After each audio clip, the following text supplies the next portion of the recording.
Fala pessoal, esse é mais um episódio do Startse Tech. Como sempre, eu tô aqui com o Marcelo de Castro, da Eureka. Fala Marcelo, tudo bem? Olá pessoal. Muito bom pessoal, e hoje a gente vai falar sobre um assunto que é quase que uma requentada de um assunto antigo, mas a gente vai falar de agentes autônomos de inteligência artificial.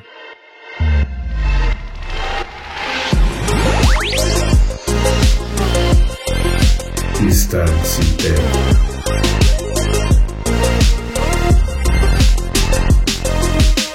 O que é isso, pessoal? A gente já fez um episódio que a gente falava um pouco sobre essa história de, com a evolução das inteligências artificiais e dos modelos de linguagem natural, como iriam começar a surgir agentes autônomos que resolvem problemas, né? Então, são inteligências artificiais programadas e configuradas para resolver problemas de negócio, e a partir disso, como é que você monta equipes que podem te ajudar a resolver um problema de negócio. Então, a gente já fez um episódio sobre isso, mas relembrando um pouquinho qual que é o assunto e qual que é a ideia. A ideia dos agentes autônomos de inteligência artificial é que você crie personas ou perfis de pessoas, de profissionais, ensine estas personas e estes perfis virtuais a uma determinada tarefa e depois você coloca várias dessas pessoas virtuais para trabalhar em conjunto buscando um objetivo comum. A gente já discutiu um pouco disso, né, Marcelo?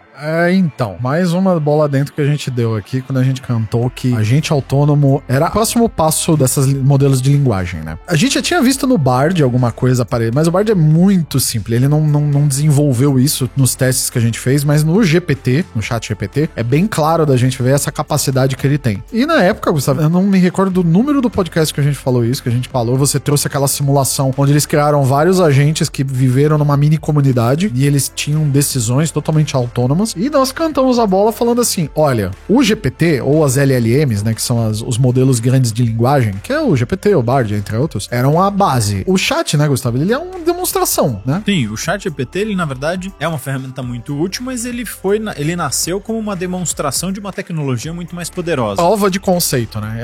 Eles botaram uma interface pra todo mundo. Exatamente. E nós já tínhamos falado, cara, o chat GPT é legal, foi uma prova de conceito, foi um negócio revolucionário, mas esses modelos de linguagem, é muito simples pra eles isso daí. Você vai falar, porra, cara, mas o chat GPT outro dia programou pra mim. Vai na nossa. Isso é muito pouco do que ele pode fazer. Sem dúvida. E aí vamos recapitular um pouco desse experimento que a gente contou num episódio anterior, pra quem tá ouvindo a gente a partir de agora. A Universidade de Stanford foi quem construiu essa primeira prova de conceito dos agentes autônomos. O que eles criaram? Eles criaram uma mini cidade onde eles construíram lá, acho que 10, 15 agentes, não vou lembrar exatamente o número certo, que eram pessoinhas dentro desse mundo virtual e deram algumas características para cada uma dessas pessoas e a partir daí deram um objetivo comum para esse grupo de pessoas que era organizar uma festa e deixaram esse negócio rodando por um tempo. Nesse tempo que isso ficou rodando, esses agentes autônomos, ou seja, inteligências artificiais que receberam ali um perfil, uma configuração de quem eles deveriam ser, organizaram a festa, montaram todo o esquema, decidiram na casa de quem que ia ser a festa, tudo isso sem intervenção humana. E ao final tem a brincadeira de que os pesquisadores ficaram até surpresos porque um dos agentes autônomos chegou ao nível de convidar um outro agente para ir nessa festa como se fosse um date ali, como se fosse um encontro, né? Então, eles demonstraram que é possível, com a tecnologia que é a base do chat GPT, criar agentes virtuais que conseguem resolver problemas dado um objetivo comum. Então, essa história de agentes autônomos nasce a partir dali e eles usaram um caso mais lúdico para provar a ideia, só que isso pode ser aplicado para casos de negócio. A gente já vai falar um pouquinho sobre um caso super legal que a gente descobriu esses dias, mas o que é mais interessante é você transpor esse exemplo para casos de negócio. Então vamos imaginar aqui em que momentos que eu tenho perfis diferentes trabalhando por um objetivo comum. Imagina que eu tenho, sei lá, um time de produção de conteúdo. Um time de produção de conteúdo, você tem vários perfis que se você der assuntos ou atividades para cada um desses perfis e colocar eles para trabalhar em conjunto, talvez você consiga construir uma mini equipe de produção de conteúdo.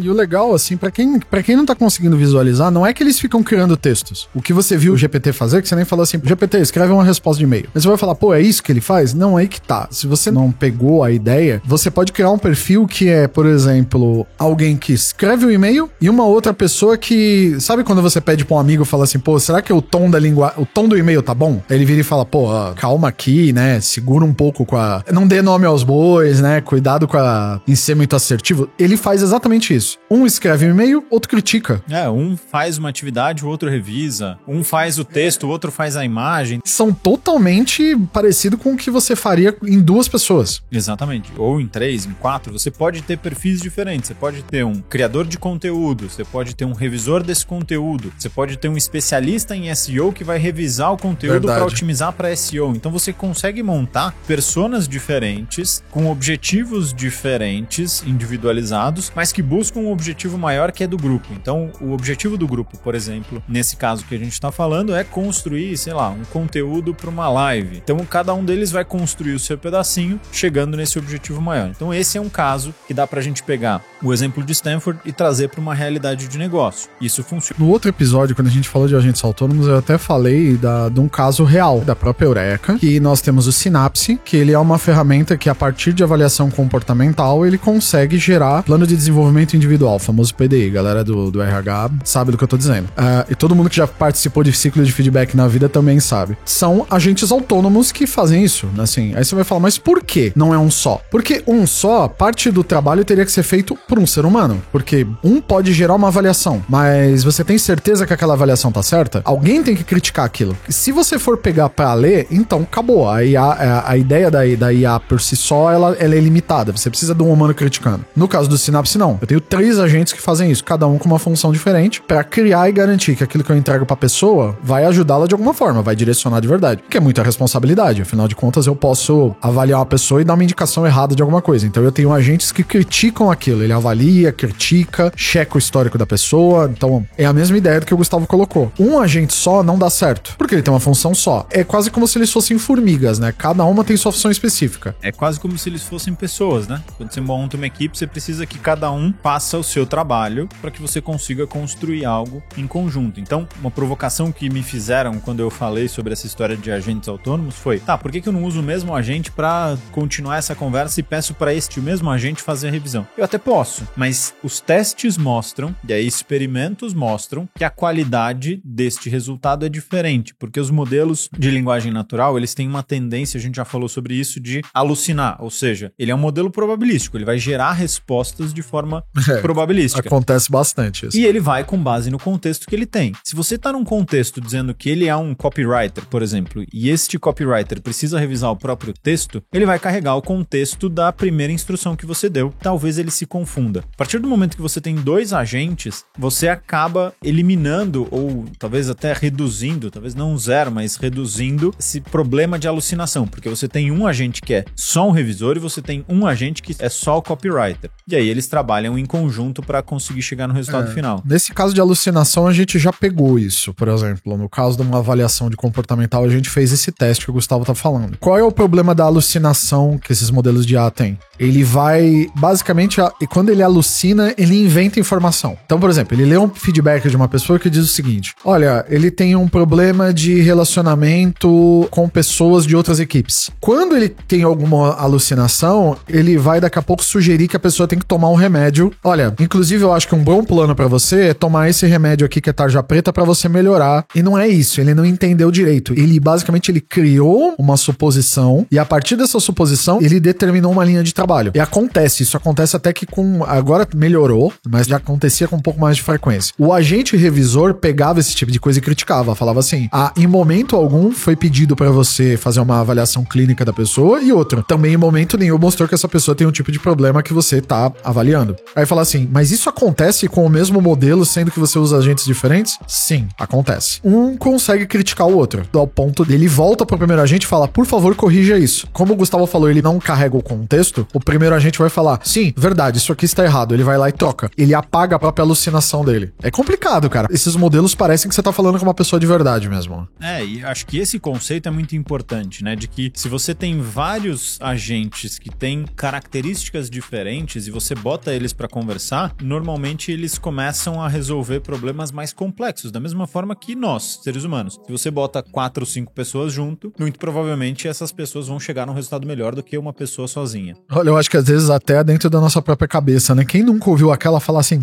eu vou fazer e não quero nem saber. Aí vem uma voz do fundo e fala assim, olha, Só a sugestão, melhor não fazer isso, aí você...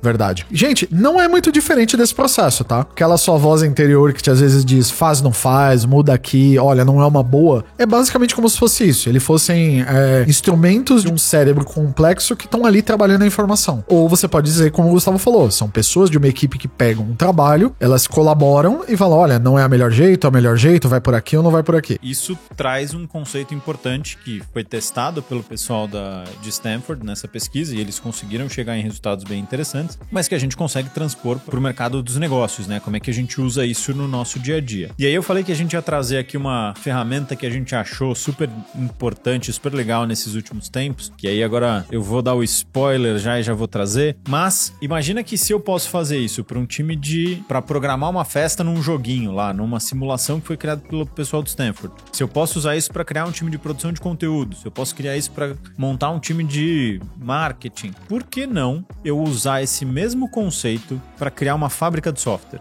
Você falou, cara, peraí.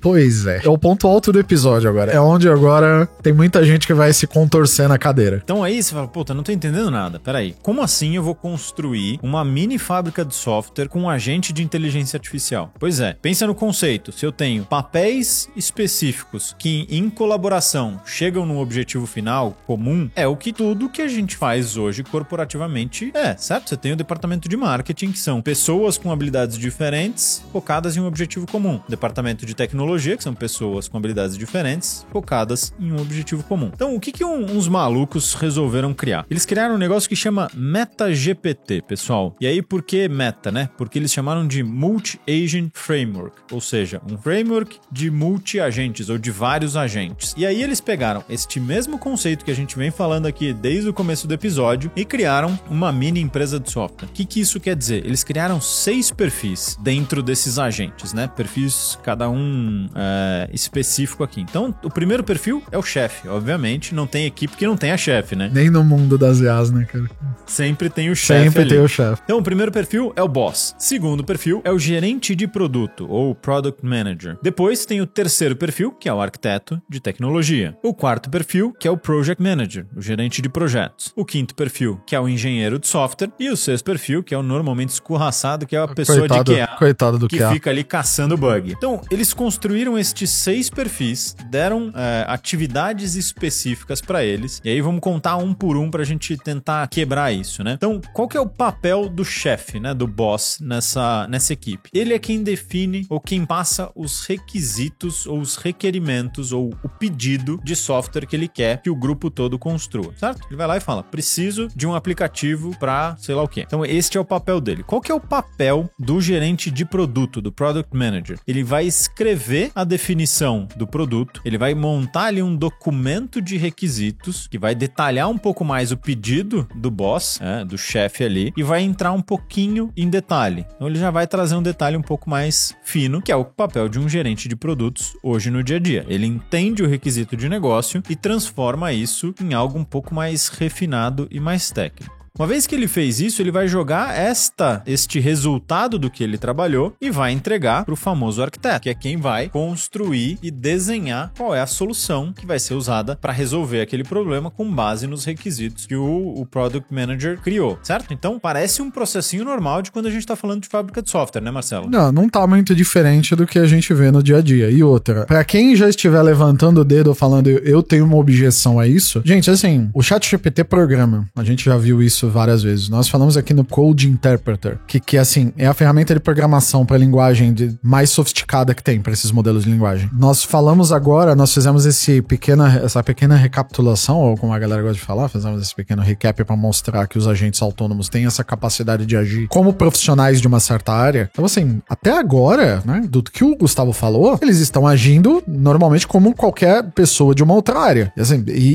o ponto é, ele está reformando, ele está refinando a informação até o ponto que a gente vai chegar agora, a gente vai chegar na parte interessante, que é a parte do desenvolvedor, né? Que é o engenheiro, né? Então, você foi lá, passou os requisitos, o arquiteto construiu o desenho ou design arquitetural dessa plataforma, construiu o design do sistema em si, um design um pouco mais técnico, e entregou essas duas informações, tanto os requisitos quanto o desenho da solução, para quem? Para o Project Manager, que é quem vai quebrar tudo isso em atividades. Ele vai escrever as atividades num nível nível bem mais detalhado, vai designar essas atividades para os engenheiros e vai startar o processo de construção. Então, vejam que eu vou passando as atividades de mão em mão e cada um tem um objetivo específico de refinar essa informação. Isso feito, vai para a parte interessante, que é o engenheiro de software, que ele vai pegar tudo isso que foi construído até agora e escrever código. O trabalho dele é escrever código, revisar código e debugar código. Então, ele, com base em tudo isso que ele entendeu, ele vai começar a construir de fato a aplicação. Então, ele constrói toda a aplicação. Quando ele termina essa aplicação, ele vai mandar para quem? Para o engenheiro de QA, o engenheiro de teste, que vai fazer todos os testes e vai validar se o que foi construído tem a ver com o que foi pedido, com o que foi designado de tarefa, com o que foi feito de design de sistema. Então,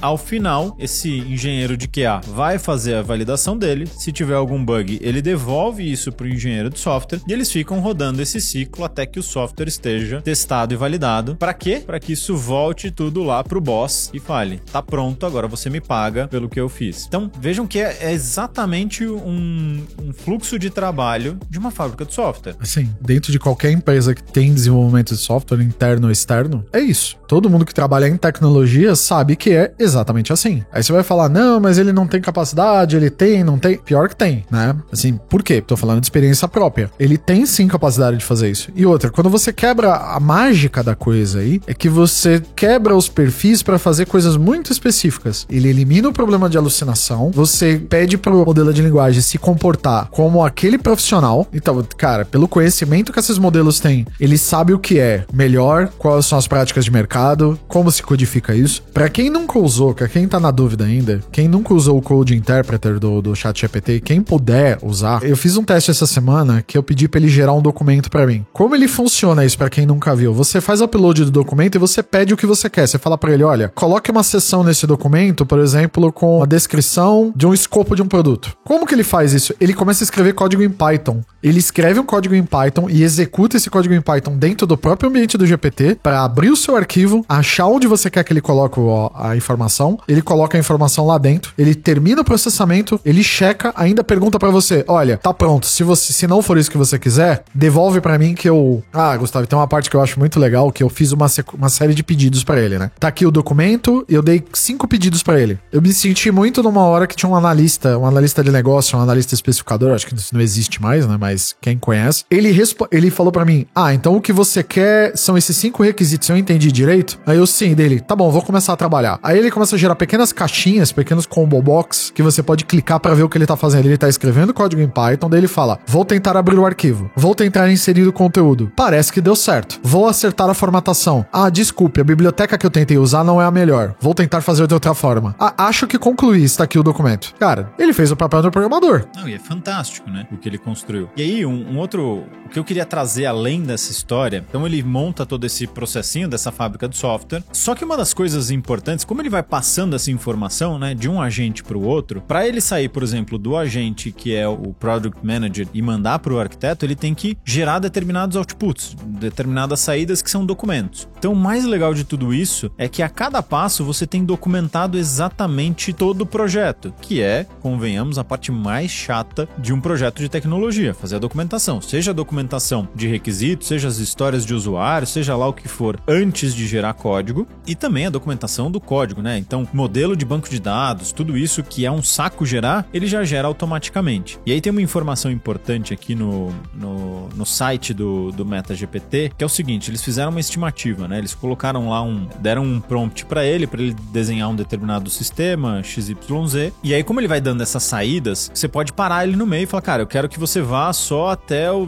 design do sistema que vai ser entregue pelo arquiteto, depois a construção eu vou fazer por conta, sei lá por quê, porque eu não confio na inteligência artificial ainda para construir um aplicativo. Só pra você ter uma ideia, qual é o custo de você ter toda essa documentação desse projeto usando essa tecnologia? Tem algum chute, cara? Putz, do custo, assim, a gente tá falando do quê? De horas? De dinheiro? Estamos falando de dólares. Quantos dólares você acha que custa pra, dado uma ideia, você gerar toda a documentação desse sistema que você precisa construir? Olha, pensando de toda a minha experiência que eu já vi na vida, e a galera do Ágil, por favor, não torce o nariz pra mim, não. Eu sei como é que funciona a coisa, mas eu vou falar. Baseado no que o MetaGPT faz, eu diria assim, é uma bela documentação, né? O que eu vou perder? Tipo, uns $1.000 só de tempo de tempo de equipe fazendo documentação? Sabe quanto ele gastou nos testes que eles fizeram? 20 centavos.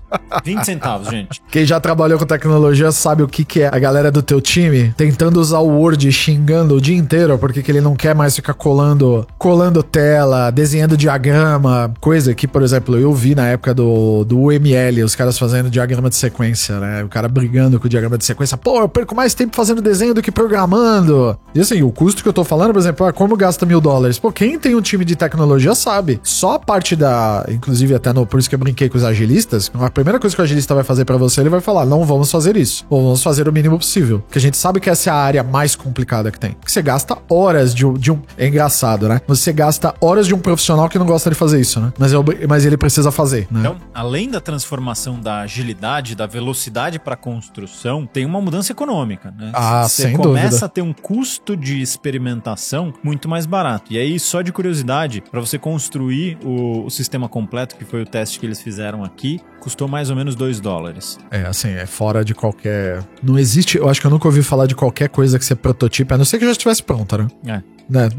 E aí, vou fazer uma provocação aqui, né? A gente tá falando disso e tal, e deve ter muita gente se perguntando, puta, mas não dá pra eu criar um sistema complexo com isso. Realmente, aqui não é pra você construir, talvez, o teu algoritmo que vai montar toda a tua plataforma. Mas, gente, isso aqui é custo de experimentação. Lembra que a gente falou e a gente vem cutucando um pouco dessa história de que talvez a inteligência artificial tenha mudado a forma como a gente enxerga o tal do no-code? Você usa essas inteligências artificiais na forma que elas estão hoje, que ainda é uma forma muito rudimentar, apesar de ser bem mais avançado do que a gente tinha 6 meses atrás, se usa para experimentar, se usa para testar, se usa para fazer uma primeira versão de um protótipo, para colocar no mercado uma ideia que você tem que você não quer gastar muito. Então, quanto que é $2 de custo de experimentação? Isso não é nada. É de graça. A gente pode dizer que é quase de graça, É quase certo? de graça. Então, assim, o custo de você ter uma ideia e partir para experimentação, ele quase que zerou. O que eu vejo isso, assim, para quem...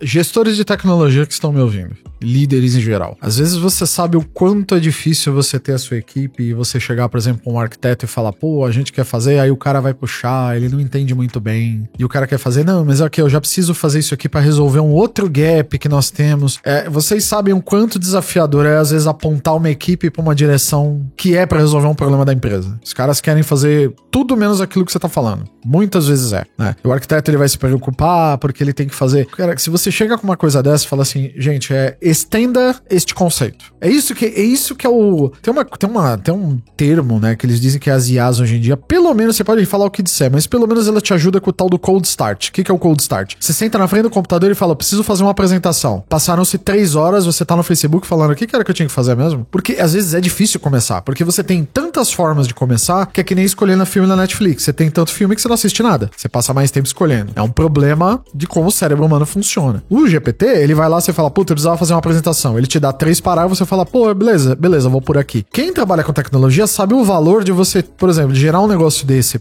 Um líder, por exemplo, gera uma coisa dessa, um arquiteto gera alguma coisa assim, chega na equipe e fala, galera, vamos estender a partir deste conceito. É isso que nós temos que fazer, só que melhor. Melhor, maior. Pronto. E outro, né? Se às vezes é uma ideia que é muito arriscada, talvez pro teu negócio, é uma nova linha de serviço, que você não quer gastar muito dinheiro pra ver se faz sentido, você com $2 cria uma ideia, cria um protótipo e dá na mão do teu cliente e conversa com ele, fala, cliente, isso aqui é uma versão que é super de teste pra você olhar. E aí você com $2, no mínimo, com esse custo, você consegue validar se você tem um problema ou não a resolver. E se você tiver, aí você pode investir mais dinheiro que você vai conseguir. A gente chegou no ápice do MVP aqui. Assim, é o ápice do MVP de software. De produtos de software, né? Apps, serviços, o que quer que seja, plataformas. Se a gente já tinha falado antes, por que na hora de escolher esse assunto, a gente foi escolher a pauta, tinha isso ou algumas outras pautas interessantes pra trazer. Mas a hora que o Gustavo me apresentou o MetaGPT, eu acho que eu fiquei uma boa meia hora sentado na cadeira lendo. Eu falei assim,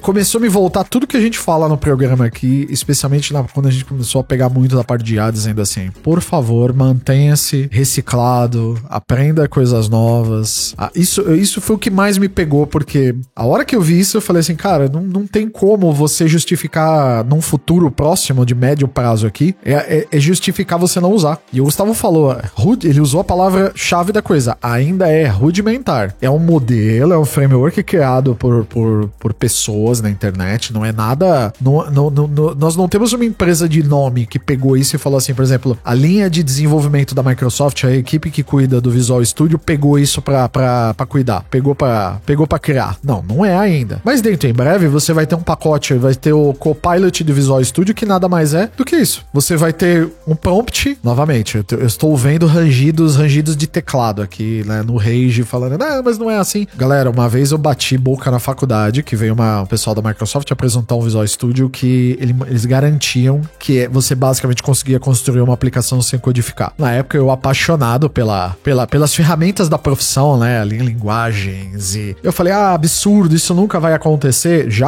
Isso já aconteceu há muito tempo, ou seja, provou que eu tava errado. Então eu sei que às vezes é difícil aceitar esse tipo de coisa, especialmente, né, quando você de novo, é apaixonado pelas ferramentas da profissão. Você ama o Python, você ama criar seu banco de dados, entrar na nuvem, fazer ali, criar grandes arquiteturas, montar suas redes calcular sua máscara de IP na mão ali. Mas veja, o Gustavo falou, rudimentar. Se a Microsoft decide fazer pra valer e falar, não, a gente vai adequar e vai ser tudo assim. E aí, como é que fica o profissional de tecnologia? Vai mudar totalmente o papel. Assim como a gente vem falando em vários episódios que o papel de vários profissionais vai se alterar com a inteligência artificial, isso não é diferente pro profissional de tecnologia. Só demorou mais, né? A gente não tinha tocado ainda no profissional de tecnologia. Não sei se é porque a gente puxa a sardinha pra nossa própria área, mas a gente falou de todo mundo. A gente botou, todo mundo na berlinda aqui. Do advogado ao designer. A gente passou programas e falando, olha, o bicho papão vai te pegar. Só que a gente não falou de tecnologia. Mas parece que a coisa veio mais do nada do que a gente imaginava, né? E eu acho que é engraçado, só a gente relembrar, né? A gente não falou, mas isso tem acontecido há 9 meses, né? Exato. Essas transformações, elas nasceram há 9 meses. Então, quando a gente fala que a gente vem falando sobre esse assunto há muito tempo, não deu nenhum ano ainda. O nosso muito tempo, ajuste sua escala de tempo. O nosso muito tempo não tem nenhum ano. Então, o papel do profissional de tecnologia vai se alterar e o que a gente enxerga de sinal, como a gente sempre fala, é que cada vez mais os agentes autônomos vão ser uma realidade porque você consegue simular situações da vida real no sentido de eu tenho papéis diferentes, agentes com papéis diferentes buscando um determinado objetivo e colaborando para chegar nesse objetivo. Cara, eu vou reforçar o que eu já tinha falado em outro programa quando a gente apresentou os agentes de IA. Os modelos LLM, que são o Bard, GPT, vou falar isso várias vezes que é para fixar. Não se restrinja a achar que o chat, Bard, GPT e qualquer outra coisa, não se restringe a achar que ele é isso. Isso é uma prova de conceito que a empresa libera pra gente para poder validar ideias. Não é isso. O LLM, ele é uma camada inicial. É como se ele fosse, tipo, o chassi do carro. O que vem ali pra cima vai ser a revolução. O agente é a primeira coisa, né? O agente, tipo, nós estamos vendo a fundação de coisas nascerem. Os agentes, eles são a camada número 2, ou seja, ele é o que transforma ele pega o motor da linguagem, do LLM, ele pega o motor e dá uma aplicação pra ele. E em cima do agente você tem o quê? O construtor de MVP, produtor de conteúdo, editor de vídeo, você tem tudo ali em cima. Então, assim, não ache que o chat GPT é o final da tecnologia. A gente só tá vendo uma demonstração de capacidade. Se você for trabalhar com isso, pense nisso. Se você tá se sentindo afetado por isso, não. Veja, o Meta GPT foi a primeira que a gente viu com essa magnitude de trabalho. Então, assim, tenha em vista no horizonte o que está acontecendo, né? Fica um alerta, é um sinal e um alerta. Profissional de tecnologia, a coisa virou pra nós um pouco mais rápido do que a gente imaginava. E acho que pra fazer uma analogia, pra explicar isso que o Marcelo tá falando, esses modelos de linguagem natural, eles são chamados de Foundation Models, exatamente porque eles são os modelos da fundação. E aí, fazendo uma analogia simples, imagina que esses modelos, eles são o hardware do teu computador, né? São a tua máquina física. Os agentes são como se fosse o Windows, o macOS, o sistema operacional. É o software, né? É esquisito, que parece o software rodando no software, mas, né? E as aplicações que são construídas em cima deles, como o MetaGPT, são como se fossem os teus aplicativos. Então é o Windows com o Outlook, com um browser, com qualquer outra coisa. O Excel. Que junta vários agentes para resolver um problema. Então, pessoal, só pra gente resumir aqui tudo que a gente falou nesse episódio, a gente enxerga um sinal muito claro de que a primeira onda de transformações que vieram com a inteligência artificial, ela tá se transformando nessa tendência de agentes autônomos ou grupos de agentes autônomos para resolverem problemas. E alguns exemplos são, como a gente falou aqui, o MetaGPT, que criaram uma fábrica de software totalmente autônoma, onde você dá um prompt, dá um pedido e sai um software funcionando ao final. Então fiquem de olho, porque isso se aplica para construir uma fábrica de software, se aplica para construir uma fábrica de conteúdo, para construir uma fábrica de anúncio digital. Você pode aplicar este mesmo conceito para várias coisas. A única coisa que você precisa é definir os papéis e dizer para cada agente o que ele deveria fazer e qual é o objetivo comum. A gente tá falando de coisas muito mais modernas, mas assim, uma contabilidade, né? A galera de controladoria financeira da tua empresa. Mas eles não conseguem. Conseguem, sim. Eles se conectam a qualquer fonte de informação que você quiser e eles conseguem realizar qualquer tipo de trabalho, desde que você diga o que você quer que eles façam. Então, assim, eles não estão limitados a essa galera de produção, por exemplo, que você vê dentro do marketing ou dentro da tecnologia. Ele pode ser um time de contabilidade? Pode. Ele pode ser um time de controle financeiro? Pode. Pode ser qualquer coisa. E aí isso leva para um futuro onde a gente acredita que vão existir empresas de uma pessoa só, porque esta pessoa tem um departamento de marketing AI, tem um departamento de tecnologia AI, e aí ela consegue resolver problemas de negócio e ganhar uma eficiência gigantesca. Mas isso a gente tá falando de futuro. O ponto importante aqui, pra gente encerrar esse episódio, fiquem atentos a essa história de agentes autônomos de inteligência artificial. É a segunda vez que a gente fala sobre esse assunto no Startse Tech em menos de 6 meses. Nunca repetimos o assunto, essa é a primeira vez. E isso deve virar uma tendência, isso já está se tornando um sinal forte, tanto que acendeu o nosso radar e a gente decidiu falar sobre esse assunto de novo. Então, fiquem espertos em tudo que está acontecendo com relação a isso. Toda quarta-feira, se vocês quiserem ver exemplos de uso de inteligência artificial, a gente faz uma live mostrando e discutindo inteligência artificial e fazendo demonstração de caso de uso do dia a dia profissional. Então, fica o convite aqui para assistir as lives de quarta-feira todo meio-dia e os episódios do Startse Tech que saem toda terça-feira às 5 da tarde com conteúdo que a gente vai caçando aqui os principais sinais para trazer os mais importantes para vocês.